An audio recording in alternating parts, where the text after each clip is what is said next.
Welcome to the JAMODI podcast. We are all surrounded by amazing coaches and leaders.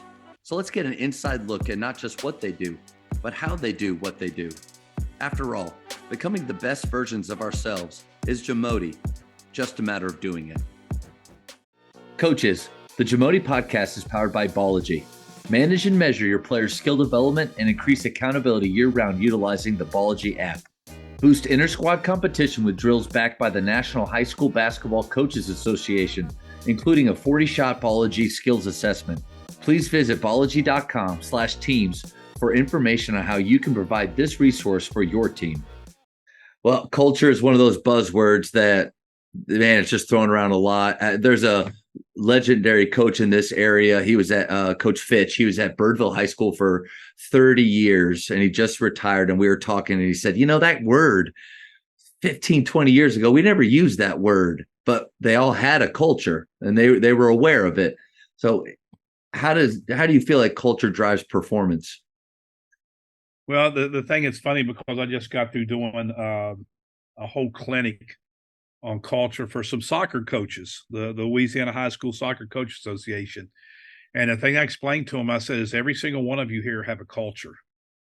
Culture doesn't necessarily translate to be a good thing. You could have a lazy team culture or a whining team culture or, culture. The first thing you have to do is you have to define that culture and then share that definition daily. Yeah. Every single minute of every single day with everybody involved in your program.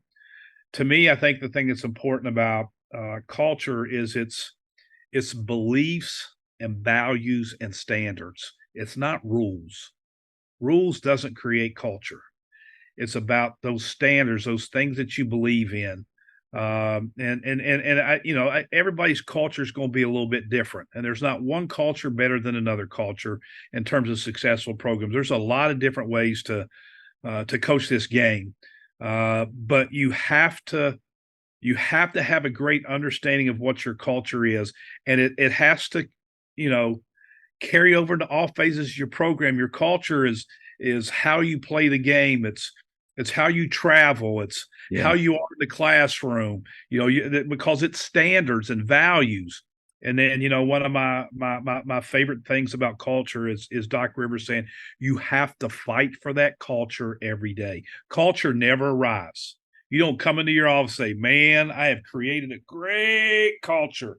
Because that thing will take a nosedive in a heartbeat.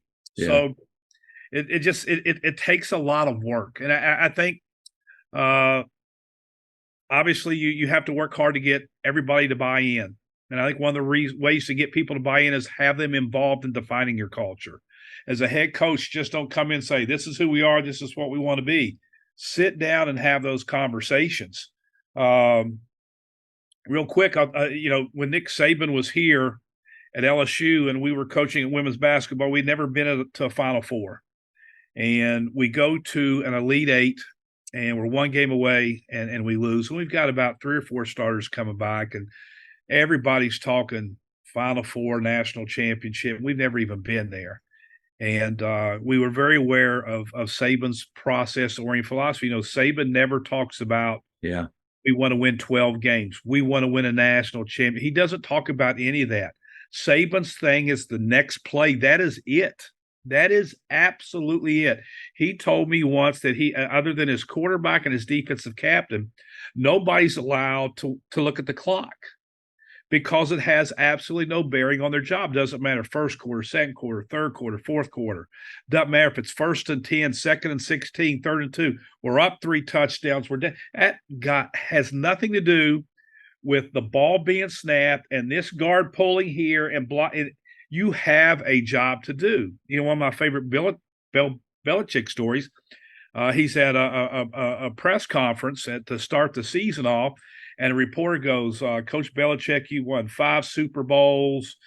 You've won this many playoff games. He just went over all these accolades. He says, what's the next big thing for you? And Belichick looked at him. He said, I'd like to have a really good practice today.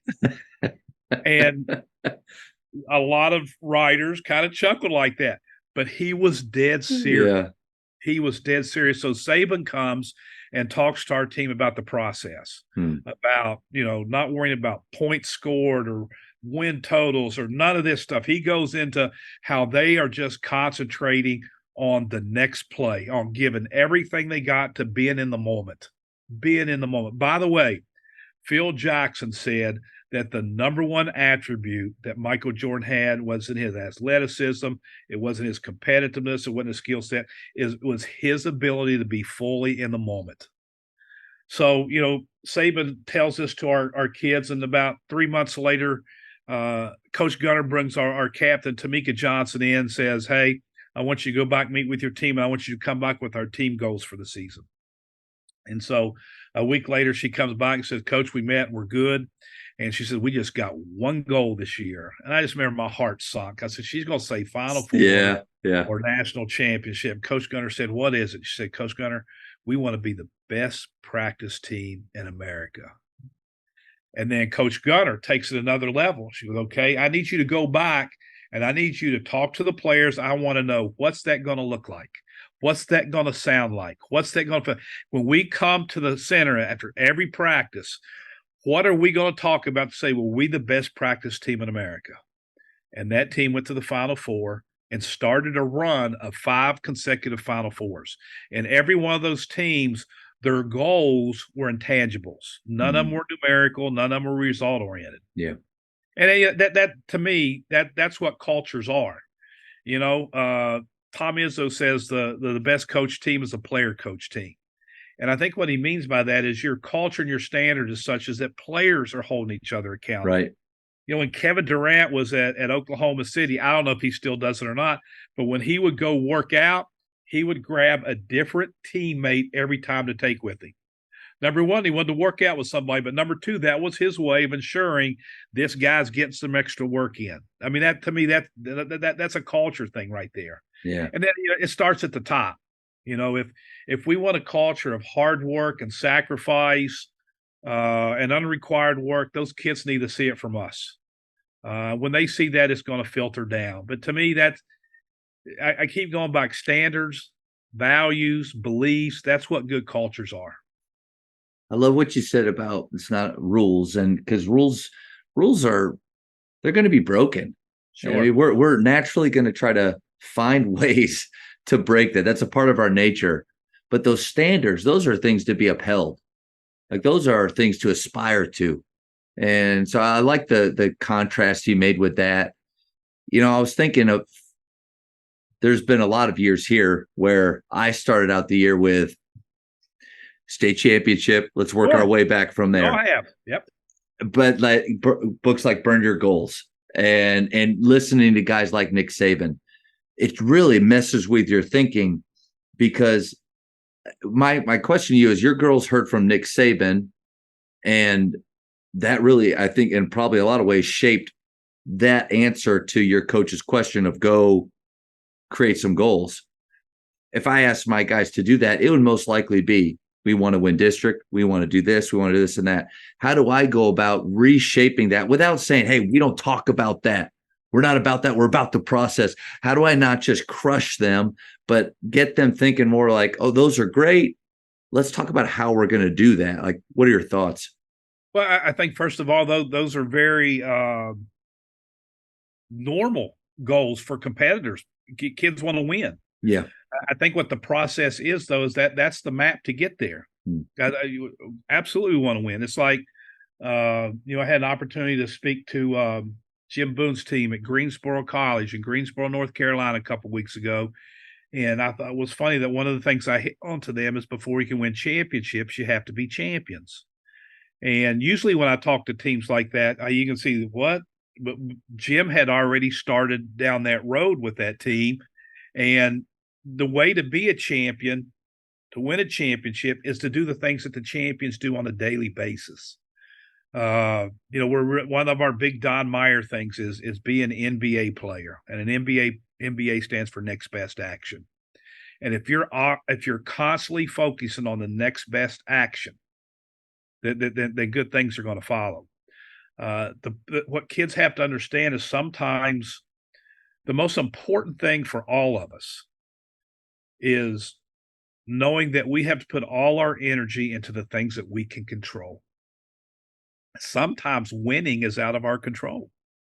Official, we fouls out our best player, or we have an injury, or we happen to have a really bad shooting night against a great, there's other things that go into winning other than just execution and effort. You can have execution and effort and still fall short sometimes. Another great Dymar thing, you don't have to win a championship to be a champion.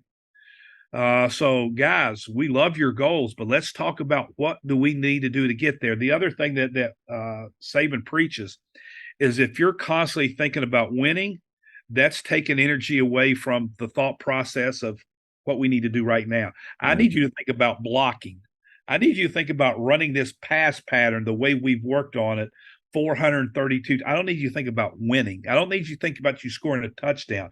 I need to have you think about watching the ball into your hands. So I think if I'm a coach with a team who's, naturally into destination goals, I'm saying, hey, I'm all for it. I'm here for it. But we need to concentrate on the things that go into that and not that. Like, you don't wake up in the morning and say, I'm driving from Baton Rouge to Cleveland. You don't say, hey, let's go to Cleveland. You got to get in the car. You got to make sure there's gas in it. You got to follow it's a process. Yeah. And if you follow that, if you do all that, guess what? You end up in Cleveland. And it's hard for kids. It really is. It's getting harder and harder with social media. It's a microwave society. They want everything now. That's our biggest battle, I think, as teachers. You're right on the money. And I was thinking about one of the biggest things we want from our kids, from our players, is for them to be present, be in the moment, be where your feet are, like Jordan was able to do. But when we are, as a coach, when we're constantly talking about the next opponent, the district records, or the seedings, what do we need to get into playoffs? This isn't going to work for this. You won't win a championship doing things like this. We're almost without realizing it, taking them out of where they are and pushing them forward into things that are so far beyond this moment and what we can't control. So I think the process-based thinking really helps us to keep them in that drill, that moment with that teammate competing right now. I think that's just the way to do it.